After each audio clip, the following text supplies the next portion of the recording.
Suelos especiales.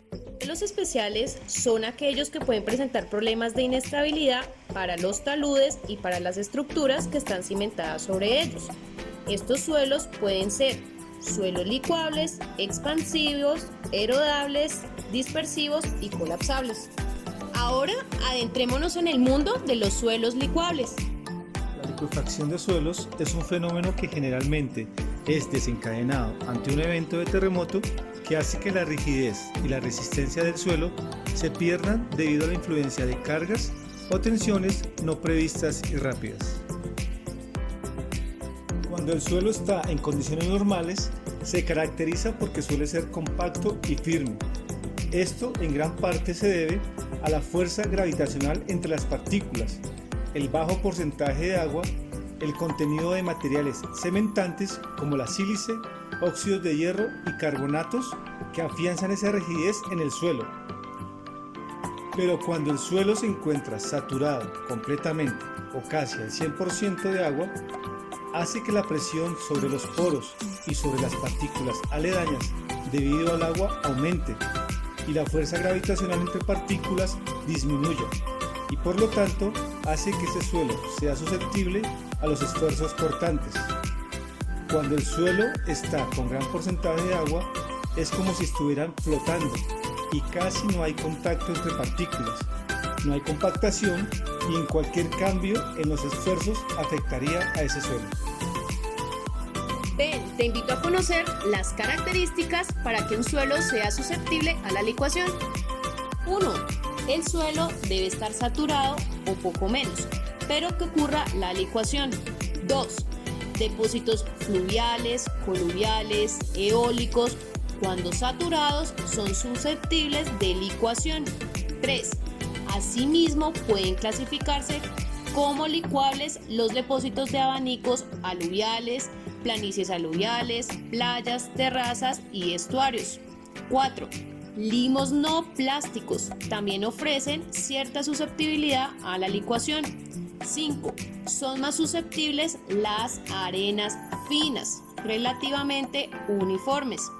Y son menos susceptibles los depósitos bien gradados con tamaños hasta las gravas. Ahora conozcamos las problemáticas que generan los suelos licuables en las edificaciones. Básicamente la licuefacción se da cuando ocurre un terremoto o temblor muy fuerte y el agua se encuentra con esos suelos saturados y poco compactados. Ahora vamos a conocer algunas de las principales problemáticas. Primera, daño a estructuras de ingeniería civil. La combinación del terremoto junto con el fenómeno de licuefacción es bastante destructiva. Generalmente afecta a la cimentación de edificios, puentes, túneles y causa el colapso de esas estructuras civiles que se pueden observar por la inclinación de edificios, ruptura de carreteras, trizado de cimentaciones. Además puede causar la pérdida de vidas humanas. 2. Deslizamientos de tierra. La licuefacción causa que el suelo se desestabilice, lo que puede generar deslizamientos de gran y pequeña magnitud durante y después del terremoto, ya que los suelos de mala calidad se relacionan con deslizamientos antiguos o sedimentos recientes poco consolidados. 3. Fallas de presas y muros de contención. Los suelos alrededor de represas hidroeléctricas siempre se encuentran saturados con agua, debido a que están cerca de ríos con gran caudal. Y un gran terremoto puede causar que las estructuras y muros de las presas hidroeléctricas colapsen o se inunden. Aprendamos algunas recomendaciones o soluciones que nos da la norma sismo resistente ante la presencia de suelos licuables. 1. Drenajes para mantener baja la presión del agua y disipar eventuales excesos. Vibrodensificación. Esta mejora del suelo no cohesivo con un vibrador en profundidad, aumenta la rigidez del terreno y resistencia al corte del mismo. Vibrocompactación. Vibración bajo el agua que produce la densificación de material. Las aberturas son rellenas luego con material compactado. Vibroreemplazo. Son huecos perforados a golpes que son luego rellenados con grava, arena y piedra. Pilotes de compactación. Procede mediante el hincado con vibración de pilotes de desplazamiento. la compactación dinámica, mediante una repetida aplicación de impactos de un gran peso, dejando caer desde cierta altura con una guía preparada para el efecto. Las inyecciones de compactación son una mezcla gruesa y viscosa de material que produce el desplazamiento y la compactación del depósito. Estribos de sobrecarga, que consiste en aumentar la resistencia a la licuación, aumentando con sobrecarga la presión afectiva del confinamiento. Pilotes radicales, a veces llamados banderillas, con diámetro reducido, perforados e inyectados, pueden reducir el potencial de licuación. Inyección de elementos químicos. Inyección a presión de elementos químicos cementantes del depósito arenoso grueso. Jet grouting, que excava, mezcla y rellena materiales adicionales, incluso cementantes, mediante chorros de agua a alta presión. Pilotes y pantallas preexcavadas. La colocación de pilotes y pantallas a presión o sin ella, rellenos de cemento, cal o asfalto, reducen el potencial de licuación. Vitrificación in situ. Consiste en la fundición del suelo mediante chorros de fuego que transforman el material en roca. Explosiones y voladuras.